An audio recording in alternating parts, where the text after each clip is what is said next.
এই মেয়েটা কি আর জামা কাপড় নেই, সবসময় একই জামা পরে কেন? হায় ভগবান, এত সুন্দর ব্যাকগ্রাউন্ড বানাচ্ছি দেখলো না, পদ্ম এঁকে পদ্ম দিঘি বানিয়ে ফেললাম দেখলো না, দেখলো কি না আমার জামা কাপড়। আরে বাবা, এই পুরো ওয়াল পেন্টিংটা তো আমি একদিনে একবারে বসে শেষ করেছি, প্রায় 7-8 ঘন্টা সময় নিয়ে। আমার মা এত এত এত সুন্দর সমস্ত ভিডিও করেছে যে বেশিরভাগ ভিডিও আমার কেটে বাদ দিতেও ইচ্ছে করছে না, সবই তোমাদের সাথে শেয়ার করতে ইচ্ছে করছে। তাই পুরো প্রসেসটাকে কয়েকটা অংশে ভাগ করে পার্ট ওয়াইজ সিরিজের মতো তোমাদের সাথে শেয়ার করছি। তাই প্রত্যেকটা পার্টে একই কুর্তি দেখছো, আর রইলো একই পোশাক বারবার পরার কথা।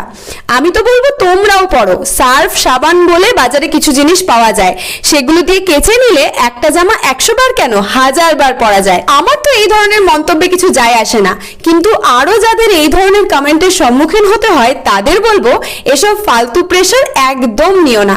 সোশ্যাল মিডিয়ার এইসব প্রেশারে পড়ে রোজ নতুনত্বের ইঁদুর দৌড়ে দৌড়াতে গিয়ে একটা মেকি বাস্তব তৈরি করার কোনো মানে হয়? মনে রেখো, তোমার পোশাকের থেকে তোমার কাজ, আচার, ব্যবহার, কথাবার্তা এগুলো বেশি ম্যাটার করে। এগুলোই তোমার পরিচয়, তোমার পোশাক নয়।